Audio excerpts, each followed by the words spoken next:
Rich. How you doing today? I'm doing great, Brandon. How you doing, man? Hey, fantastic. I'm super excited for this. You and I just met actually a few minutes ago for the first That's time. And right. we have a lot of mutual connections and talked through a little bit about your background and everything. I've got so many questions I'm excited to ask you today. So really excited to have you here. But for anybody listening that doesn't know you, your business, your background, anything like that, what's the story? How'd you get into this? Yeah, man. So Rich Wonders, I'm out of Phoenix, Arizona. Now I wholesale and do novations nationwide.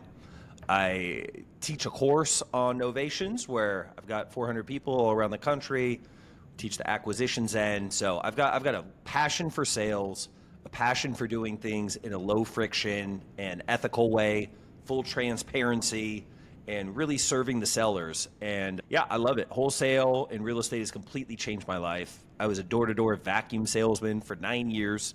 So I've like came from the bottom. I was even homeless at one point before that. And now I get to Wow. travel with my wife and my four kids. We get to do all the things that I dreamed of when I was broke, and I just feel very blessed, very fortunate. Got a team of 15 people. We do deals, JV deals nationwide, all through my Instagram account at Novation King. But yeah, I was in the right place at the right time where I learned this strategy. I had the sales background, and I just took the ball and ran with it. And we're trying to make a huge impact and disrupt the industry and help people and do things the right way, keep things Yeah. going. So Oh, that's very cool. I have to ask, what possesses somebody to sell vacuums door to door for 9 years? Like, I understand if you did that for like 6 months or something, but like nine sure. years, that's crazy. That's a fair question. And I ask myself that a lot now too, right? Looking back. So at the time, here's what it was. The guy when I needed the job, I was completely desperate. I got suckered into it. I answered a vague Craigslist ad.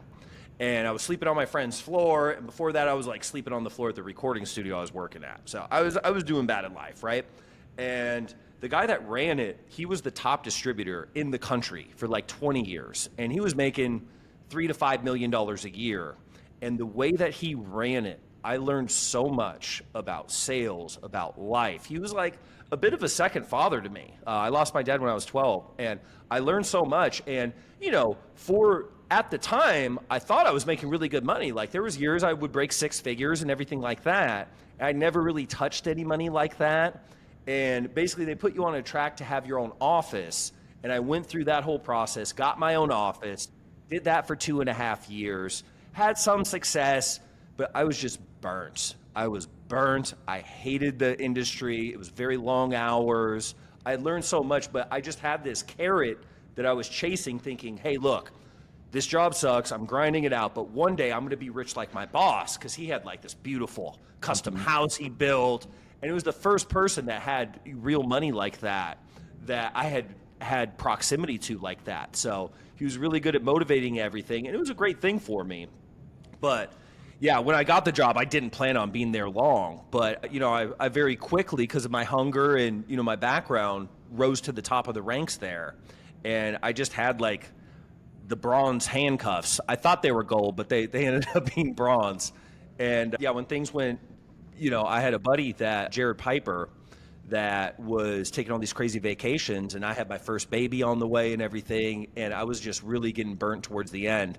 And I asked him what he was doing, and he said he wholesaled.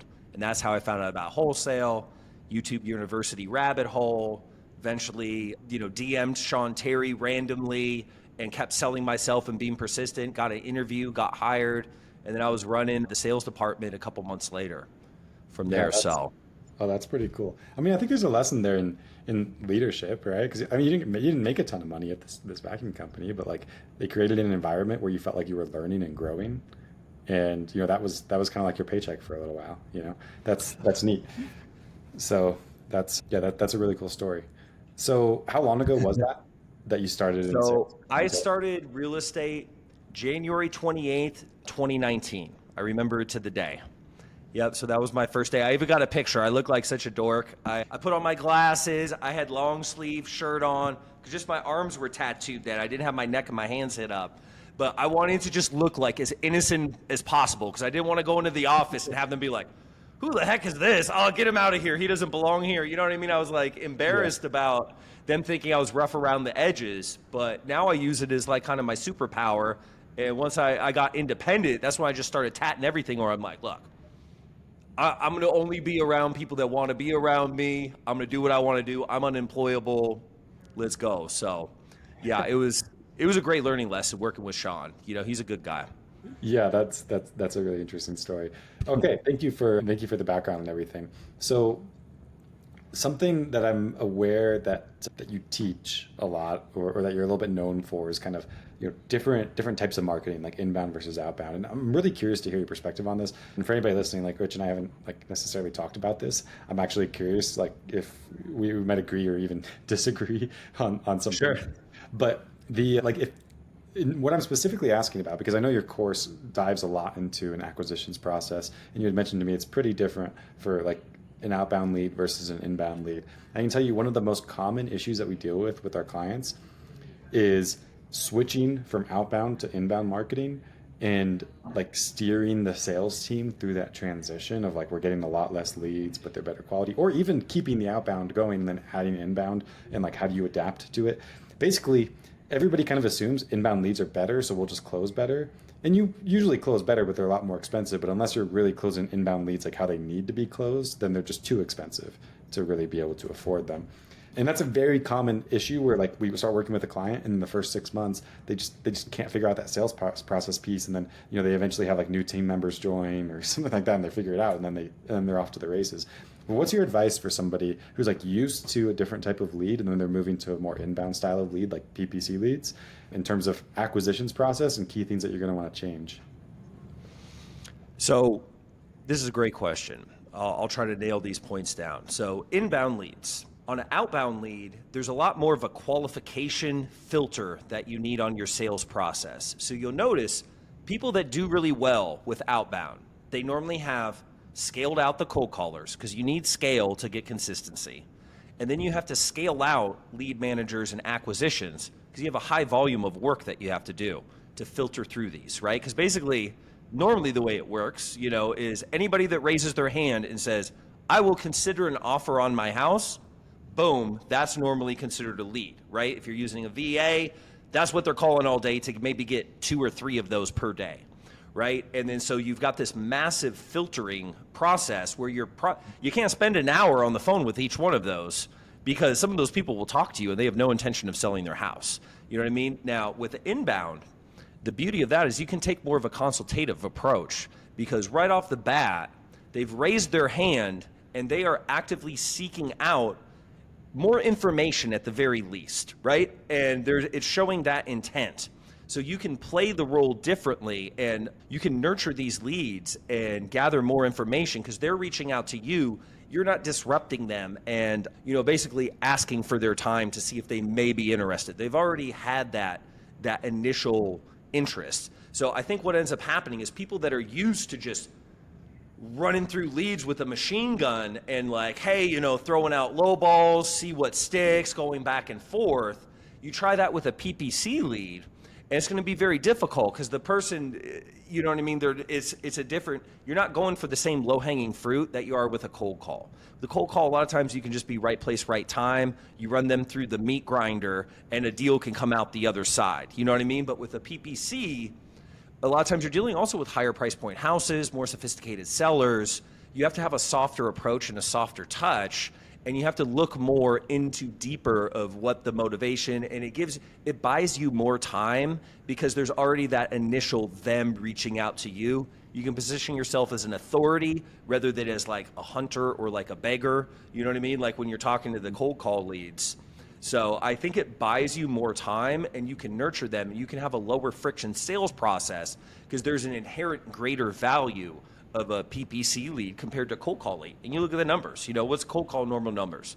30 to 50, maybe 50 to 80, depending on your team, like leads per deal. And then PPC, I mean, if you're a killer, you could be 1 out of 8, 1 out of 10, 1 out of 15, maybe 1 out of 20, depending on your market and your skill level and everything like that.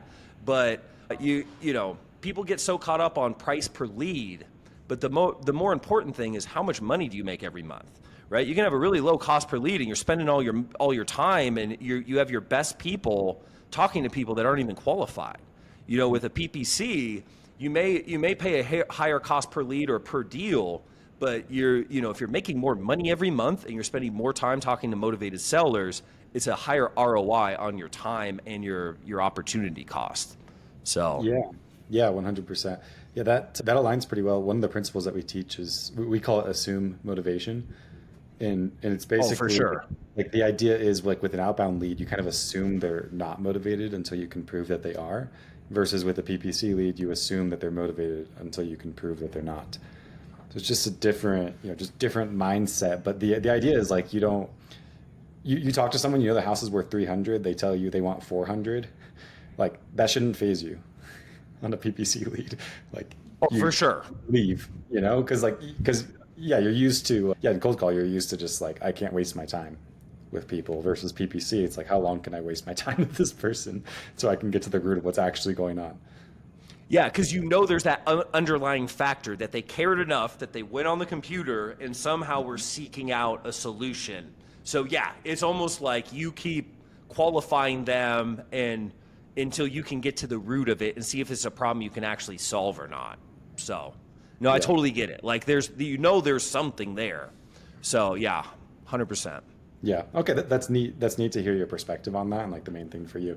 The other thing I wanted to ask you about is novations. I mean, obviously based on your Instagram handle, that's kind of your thing. And I know you've taught a lot of people to do novations that, previously hadn't done them in their business. And we've had a few guests on the podcast kind of talk about novations. I'm super curious to hear kind of your unique spin on this.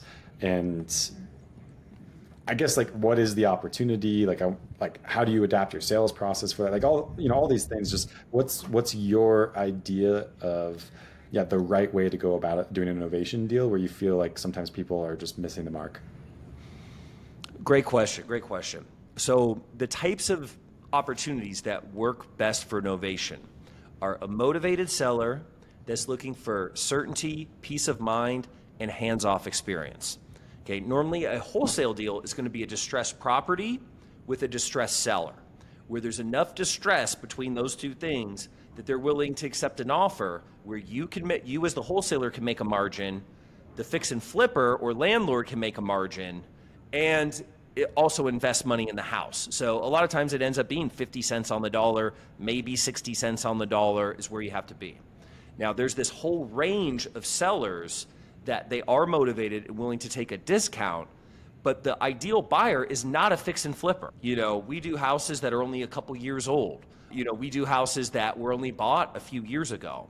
And with this strategy, basically you can give the seller a net amount. We disclose what we're doing, that we're going to be selling to a third party. We may be using the MLS if we choose. We'll handle all repairs. They get a hands-off experience. We do all the legwork. They know their net amount, whether we make $1 or $1 million, they're getting X. And basically we just delivered the result on the silver platter. So we call it the concierge service. Now, that's like the basic gist of because novations can mean a lot of things. You hear people talking about renovating the houses, partnering up with the sellers. We don't do any of that. Okay, not that you can't make money, but it's just a different business model, right? I'll spend some money, but it's to help them move, to do egregious repairs, like if there's trash in the front or painting something where I have a high ROI. It's less than normally $5,000. And you know what I mean? It's just kind of a no-brainer. Help them move their stuff out because that's got to happen anyways. So that's what we do. Now, the thing that makes our program, different is we have a very compelling sales process. Most people pitch novations as a secondary option after wholesaling doesn't work. So they'll pitch their lowball wholesale offer. They say no, and they say, okay, hey, I understand. Well, we do also have this thing over here. It's called, the whatever program, where we partner up with you, and then we get a realtor, and then we get it sold, and they explain the process.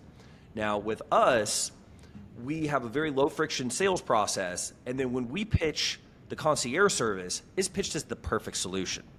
So we do give them a cash offer, but the cash offer is in a range where if they say yes to my cash offer, I'll buy their house cash because it's 50 cents on the dollar. Like it's a low offer, but the way we pitch it is in a tentative way where it's like, hey, look, we did get a cash offer approved, but honestly, based on our conversation, it's probably not going to be a match. It came in a lot lower than you wanted to be. We'd have to be at 342,000. However, I have some good news. We have another program that I didn't really mention earlier because we have very strict criteria. This is the one I was really hoping I could get you qualified for. It's called the concierge service. And I'm extremely excited because I actually have a full approval. And let me just explain how it works. Okay, you get all the benefits of a cash offer, meaning you don't have to spend any money, you don't have to lift a finger, you don't have to do any repairs, you don't have to deal with realtors. We handle all the work on the back end, and we actually secure a third-party buyer, and we get paid by the buyer. So we give them a short little sell the sizzle, and then we run them through the entirety of the paperwork, paragraph by paragraph, and then we close right there on the spot. So our sales process is extremely effective. You can wholesale houses with the same thing. It's just they understand we don't represent ourselves to be the buyer. Like if I tell them I'm buying your house cash, I'm going to buy their house cash. But anything else is concierge service. And about 2 out of 10 deals that we do, we put them through the concierge service pitch, and then we sell it off market.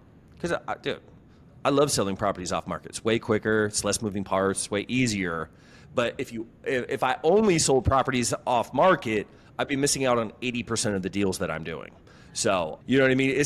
They both work. And you're not going to sit there and go, should I novate this one? Should I do a wholesale? It's going to be a no-brainer. Like it's either obviously going to be a wholesale or it's going to be something that'll never work as a wholesale, but is a great novation. So.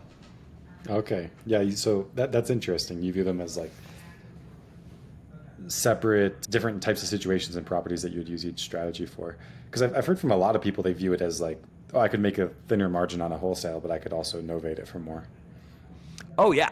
Yeah. If it's a big gap, then I'll go through the hassle of putting it on the market. But if it's like 10 grand, I'm like, 50 right now or 60 in 2 months, maybe if everything goes right, I'm taking the 50 right now. You know what I mean? But I have 50 deals going too. So anytime I can get a quick one, I'm like, oh, good. No crisis, like easy. We just run it through because the velocity, having a quick turnover too on the cash is good, for any business. So. Yeah. Is it the same contract for all this stuff, or like how does your paperwork differ? Yeah, so the paperwork that I use, I've been using for 3 years, and then we have 400 plus members in the Rainmaker community that also use it. None of us have been sued. Nobody's gone to jail. So it's like, if it ain't broke, don't fix it. Knock on wood, right? But our paperwork's been super solid, and we do it nationwide too. You know what I mean? And so I use a purchase and sale agreement that has our specific language. I use an attorney in fact, not a power of attorney. So that's one thing that's different than other people. I use attorney in fact, but I only use that to hire the realtor. I have the seller sign the buyer's offer, and the seller signs everything from the buyer's offer up until closing docs. Now, people say, well, don't they see how much you make? Yes, they do. That's why you have to set expectations, and you have to give them a really good experience. You can get away most of the time trying to do a POA or AIF and signing for the seller. But there will be times where the lender looks at that and says, well, who the heck are you? Are you the grandson? Oh no, you're, an investor, and it can cause problems. The buyer's agent sometimes don't like it. So I try to do everything as either a always or a never, right? So I had a couple deals all at once when we were signing on behalf of the seller that became a problem. And I almost lost like 100 grand. Because the deals were like on life support. Like one of them we had to find a new lender. The other one we were able to just get the seller to re-sign the docs, and that saved it. And then the third one, the same thing. But I always try to operate where like, okay, if we're doing this at scale and I'm teaching hundreds of other people to do this at scale, is this the best way to mitigate disaster, right? So that's why I recommend having the seller sign for the buyer. Okay. Yeah, that's fascinating. You ever run into friction? Because like people are afraid of the friction of like they're not going to want to sign because they find out how much money we make. Like how often do you actually run into that? Like I've never lost a deal from that. Yeah, and it's very rare that anybody even bats an eye. Here's the key to avoid that though. One, you have to really firmly set expectations from the very beginning. And that's part of our closing process where several times we mentioned the dollar amount that they're going to be receiving minus mortgage, liens, and tax. So that's part of it, where we hit them several times with that. We also mentioned whether we make $1 or $1 million on this, it's not going to change on your end. And we make sure that we negotiate them well and we're certain on our numbers. And if we find out during our due diligence, like when we're hiring the realtor, that the conditions worse, or we were off on our numbers, or there was some other X factor, we will address that before it goes on market. So we don't throw spaghetti at the wall and see what hits, because most of these are owner occupied. It's like, you know what I mean? Someone in a vulnerable position is either elderly person, a working class family. Like it's different than an abandoned house, right? Like if this doesn't close, people get like legitimately harmed. You know what I mean? And they're in a bad position. So we find all that stuff out early, and we have like a 90% closing rate of once they hit the market. You know what I mean? So I forgot even what the question was, man. I got going and Oh, I was asking, do deals blow up when the seller sees the buyer's offer? okay. So you want to make sure this. You want to make sure this is what's going to make them mad when you take too long. Okay? You need to price it so you get an offer in 2 to 3 weeks. You can't try to make your money on the back end. You want to buy it at a discount and sell it at a discount so it moves quick. So that will make them mad. If you go past 60 days, they will get mad. The other thing is if you're not in good communication and you don't provide the 3 things that they were originally looking for: certainty, peace of mind, and hands-off experience. So if they don't feel certainty throughout the process, they're going to be stressed out the whole time, even if you're doing everything correctly, right? So you have to communicate with them. You have to be their peace of mind.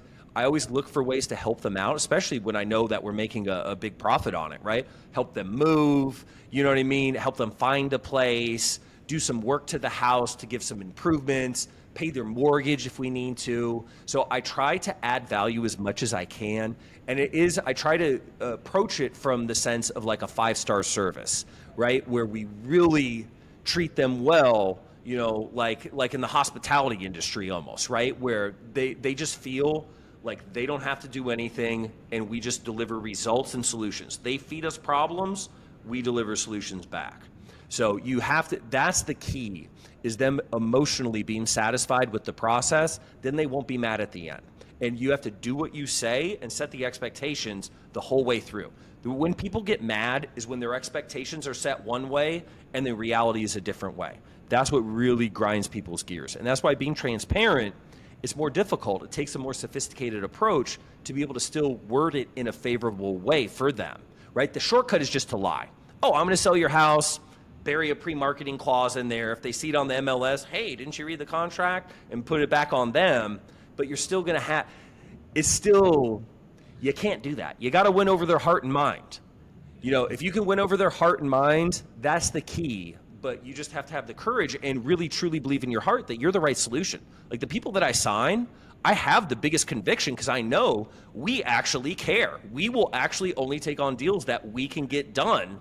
And I'll be upfront and honest with them in the beginning. If we find out it doesn't work, I'll lay it all out on the table. And hey, look, this deal doesn't work for you now. I completely understand. You're in no obligation to take this offer. So I'm sold myself that it's the best thing for them. And then I make sure that I overpromise and we overdeliver.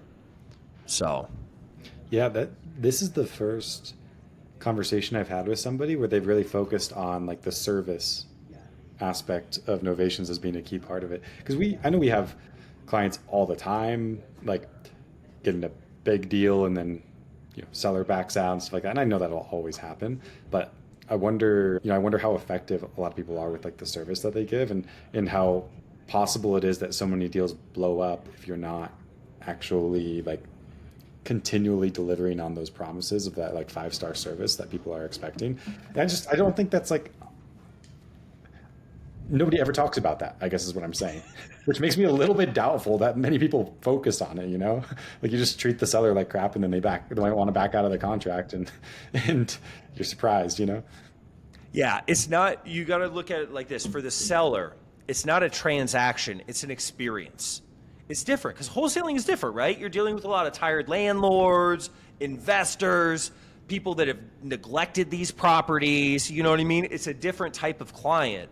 With this, our avatar is a normal person that's in a bind. They're in a tough life situation. So their life situation is the root of their problem. It's not necessarily the house. It's financial, it's personal life, or some situation. Someone's sick, someone's got to move. So Right? It makes logical sense. The reason they're not going the traditional route is because they don't want that experience. So they're looking for this cash offer experience, but their property just doesn't fit in that box. So if you can cater to that, that's also too how we get such a high conversion rate. Because we talk to people where they're talking to inexperienced, or hopefully not, but maybe even unethical wholesalers that are offering way too much money, where it's like we can't even novate it at the price that they're talking about and sell it on market. So I know they can't wholesale it off market. And the way we can win them over, get them to agree to a lower price, is we do really take the time to understand them, and we don't do any negotiation in the beginning. It's all, the discovery phase is all about just seeking to understand them and asking follow-up questions. Because then when we come in to solve their problems, we know all the moving parts and the variables, and we can dramatically give a perfect solution that hits every major checkpoint.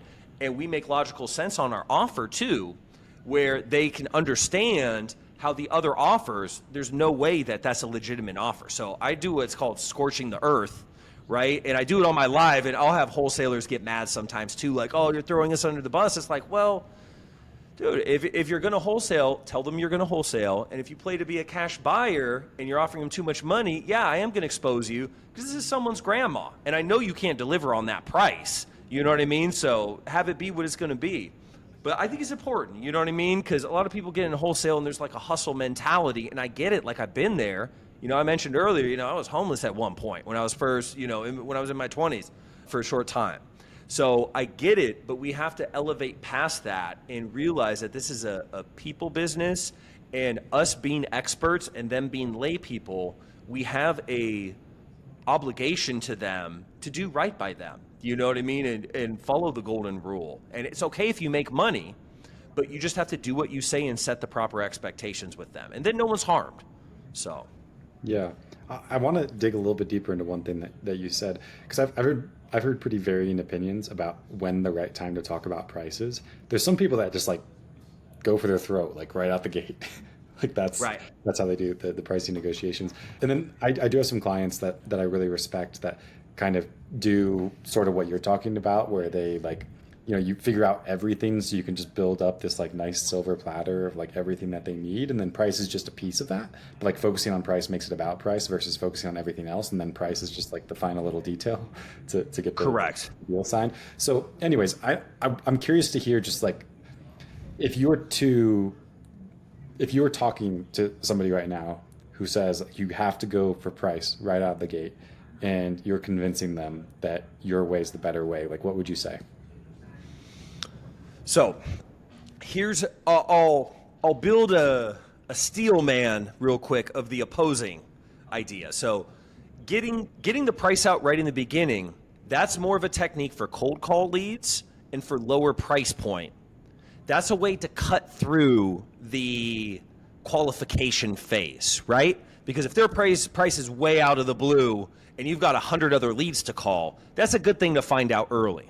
Now, on the inbound side of things and the higher price point, like for example, we've got a house right now in Scottsdale, Arizona that we're under contract for 1.5 and we just sold it to a buyer for 1.7 million, right? That's not a deal that you're gonna do in 15 minutes by throwing prices around, right? The guy's going through foreclosure. He had a bunch of businesses that had funding cut off, that were in the healthcare space. There's a lot of nuanced problems, right? And it's different than when you're talking to someone that has a house they inherited from their grandpa that's worth $60,000 and they're living, check to check. It's just different conversations. So my thing is they both work, but the consultative approach, if you think about it, right, how important a house is, especially if you're talking to an owner-occupant, like with Novations. Most of them are owner-occupants.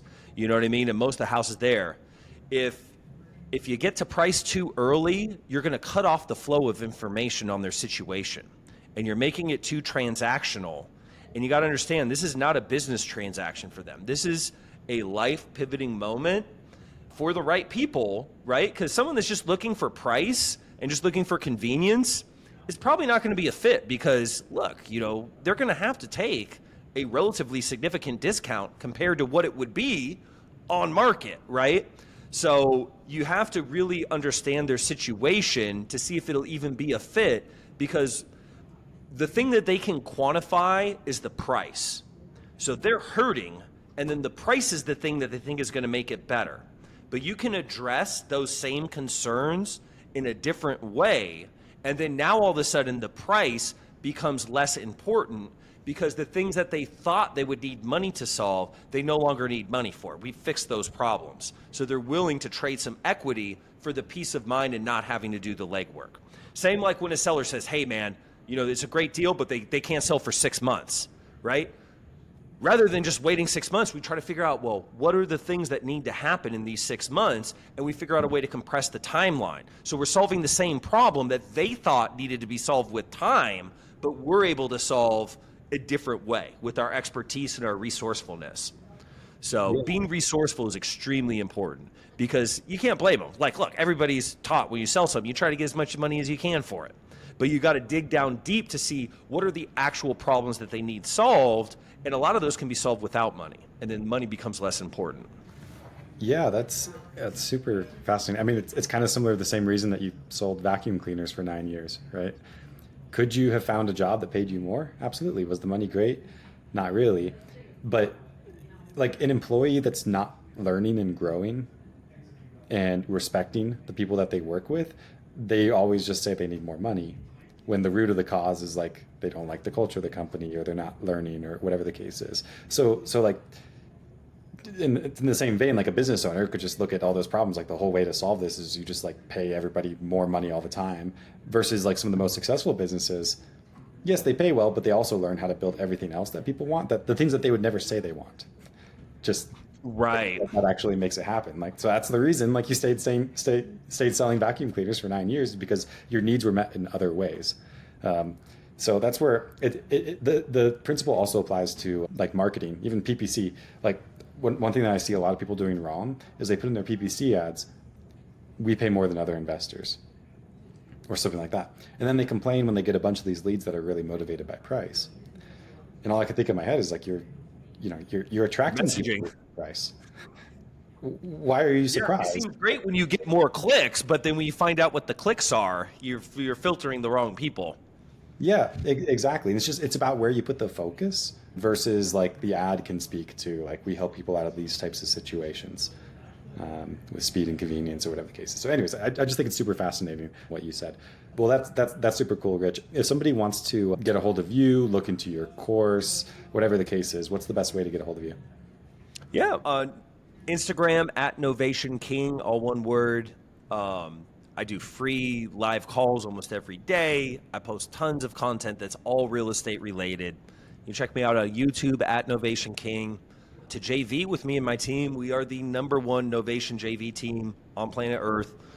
NovationJV.com. You can check out all the details on how to submit, our criteria, our split, that whole 9 yards. And then NovationKing.com, you can check out more info on Novations. If you sign up for my email list, you also have some free goodies that we'll send you. And I've got videos and stuff explaining our sales process and more info on that. And you can also access the Rainmaker community from there too. So very cool. Awesome. Any final words, any advice? Man, appreciate you for having me on here. For everybody watching this, look, you took time out of your day to watch a wholesaling podcast. Shout out to you. The real estate industry has completely changed my life. If you're not looking into Novations yet, I would highly suggest checking it out because it's a massive revenue stream, especially if you have good PPC leads from people like the Bateman Collective. You can monetize so many more leads, give them a great experience, and this really is the new wave in wholesaling. So, yeah, check it out, and appreciate you, bro. Yeah, I think just like one final note based on what you're saying. Do you think it's possible that Novations are a better fit for PPC leads even than they are for other channels? Because with PPC, you're not like, let's just say it's direct mail, like you're building your list and you're looking specifically for distressed properties, or you're looking specifically for more specific locations potentially, or more specific distress type of seller. Versus PPC, you kind of get everything under the sun. Of course, we try to focus on distress, but is it possible that there's more leads through PPC that can be monetized by Novation than a lot of these other channels, like higher price, absolutely, all that stuff? PPC is the most sorted for motivation out of any of the other any other channel, right? Because it's the person had intent to initiate. They're not responding, they're initiating contact with you. So right there too, and anybody that's ran PPC, you get lots of motivated sellers that just have houses you can't wholesale. And these are all the ones where you're like, man, dude, if I just had unlimited capital, I would wholesale every single one of these. You can do that now without taking on the risk and without having the capital needed, you know what I mean, to do that. So yeah, dude, with PPC, if you're not doing novations, you really should reconsider, because once you see it, you're not going to be able to unsee it. When you find these motivated sellers with the nicer houses, you know what I mean? These are all leads that normally you just have to do a realtor referral, or you just have to do an infinite follow-up sequence where you can be solving these problems, and there's very few people that know how to do these deals. So you have very, very limited competition, especially if you're going in markets where there aren't a lot of other wholesalers. But the smaller markets too, you can sell those on market that you'll never sell to an investor, but you'll sell to a nice family. You know what I mean? And it's a win-win. They get a good deal, seller gets hands-off experience, the realtor gets paid, title company gets paid, you get paid, everybody gets paid. So it's a win-win. Yeah, I understood. Cool. Sorry for the random last minute question, but thank you, Rich. Appreciate all the value that you've added today. And for everybody else listening, I will see you next week.